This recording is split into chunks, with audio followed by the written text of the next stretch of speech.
कान्हा तो लुट गए। एक पंडित जी थे। वे रोज घर घर जाकर भागवत गीता का पाठ करते थे। एक दिन उन्हें एक चोर ने पकड़ लिया और कहा, तेरे पास जो कुछ भी है मुझे दे दो। तब पंडित जी बोले कि बेटा, मेरे पास कुछ भी नहीं है। तुम एक काम करना, मैं यहीं पड़ोस के घर में जाकर भागवत गीता का पाठ करता हूँ। वो यजमान बहुत दानी लोग हैं। जब मैं कथा सुना रहा होऊंगा, तुम उनके घर में जाकर चोरी कर लेना। चोर मान गया। अगले दिन जब पंडित जी कथा सुना रहे थे, तब वो चोर वहीं आ गया। तब पंडित जी बोले कि यहाँ से मीलों दूर एक गांव है, वृंदावन।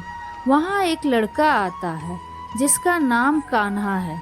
वो हीरो जवाहरातों से लदा रहता है। अगर कोई लूटना चाहता है तो उसको लूटो। वो रोज रात को उस पीपल के पेड़ के नीचे आता है, जिसके आसपास बहुत सी झाड़ियां हैं। चोर ने ये सुना और खुशी खुशी वहां से चला गया। वो चोर अपने घर गया और अपनी बीवी से बोला कि आज मैं एक कान्हा नाम के बच्चे को लूटने जा रहा हूँ।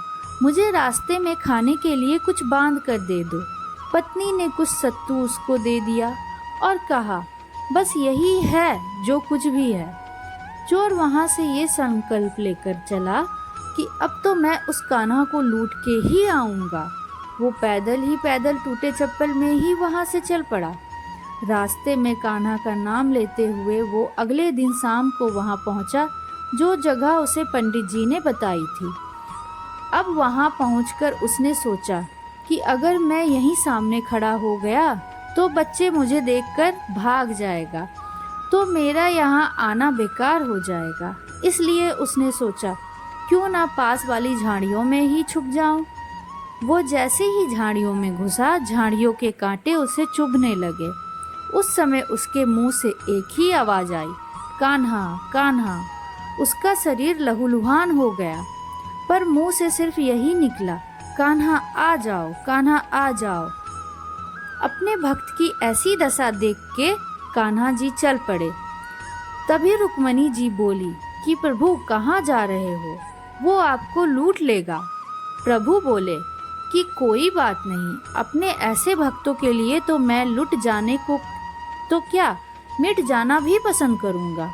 ठाकुर जी बच्चे का रूप बना के आधी रात को वहां आए।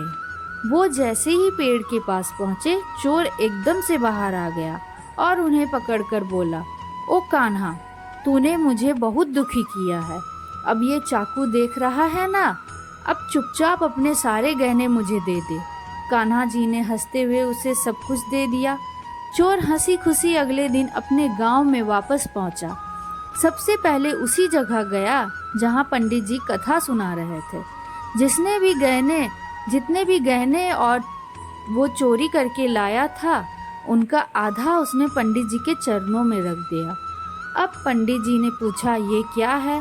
तब उसने कहा, आपने ही मुझे उस कान्हा का पता दिया था, मैं उसको लूट के आया हूँ और ये आपका हिस्सा है।